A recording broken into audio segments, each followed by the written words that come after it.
It's well known in Thailand that many construction workers in the building boom are men and women from Myanmar, that is Burma, people who live on site in the very basic shelters that are provided and exist largely unknown by the wider population.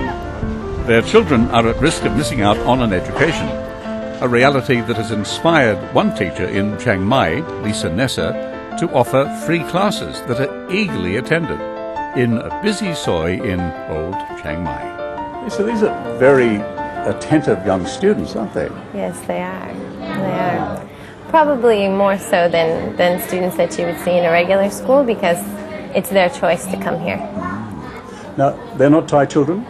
No, these children are from Shan State, Burma, and they're from different hill tribes in Burma and Thailand.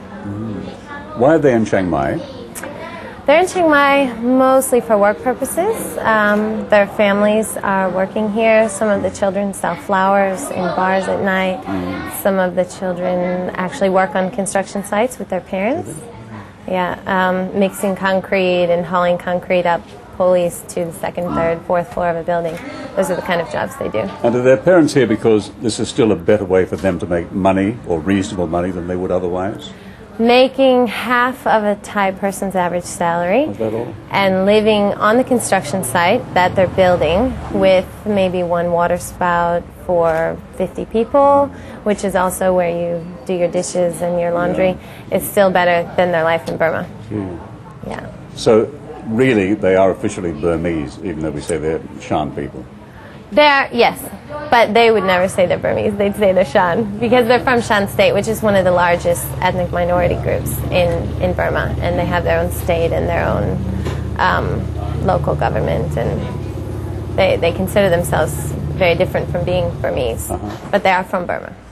Sometimes with these children that come from sort of outlying areas, to our way of thinking, they're already darn smart. I mean, they often speak one or two languages already, don't they? Yeah. What about these kids? Do you know what their sort of background is in that regard? Sure. I have a little bio on everyone here, and I try to get some information on them. And I know their families before they come to school here. Most of them can speak 2 languages, maybe 3. And they speak Shan, they speak Burmese. Now they're learning Thai and English here. Most of them can speak Thai because they've been here for a while, but they can't read and write it. So we teach them how to do that first.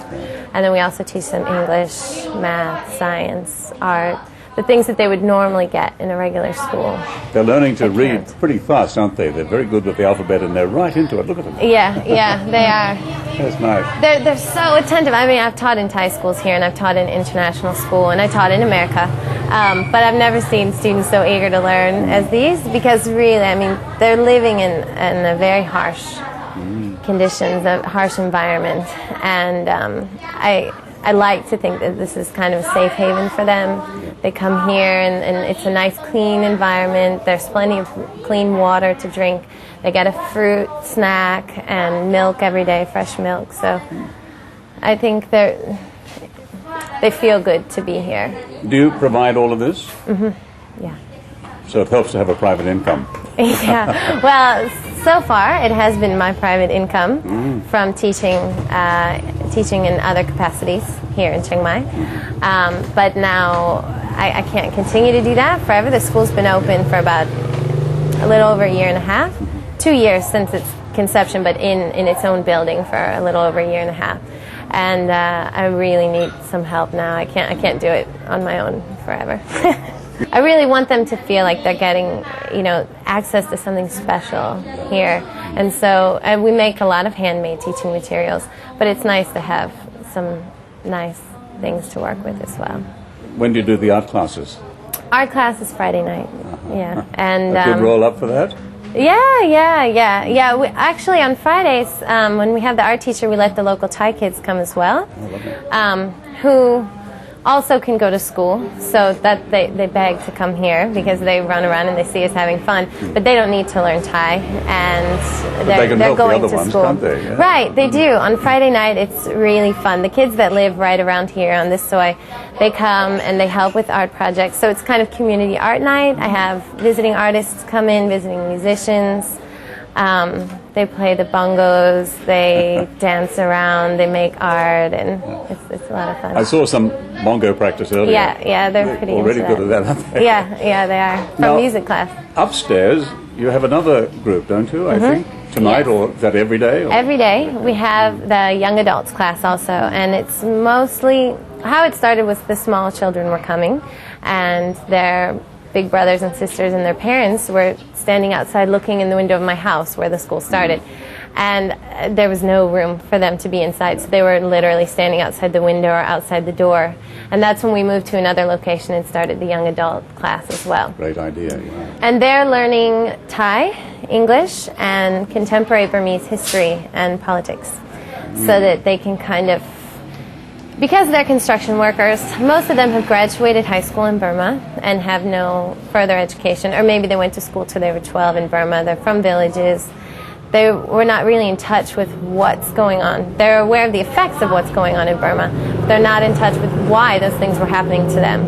So I have a Burmese man who comes to teach in Burmese on Fridays the history class, contemporary history. It's a university. Yeah, well, I wish. Yeah. I mean, obviously we're not giving out degrees or anything, or even certificates of completing study here.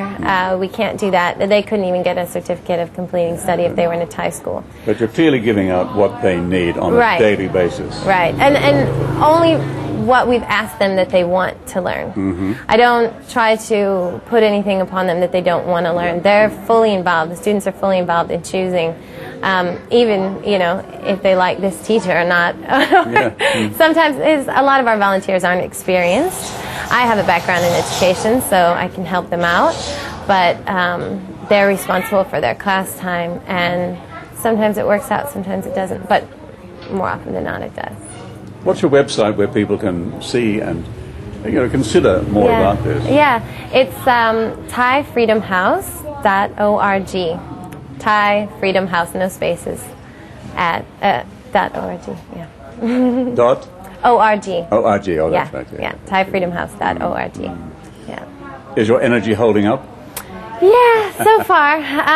I've given myself 6 months of this year, so I have another month left of not working on anything else. I'm just working on Freedom House and trying to stabilize some volunteers for the next year and some funding, regular stable funding, so that ideally I don't want to be the person who is in charge of everything.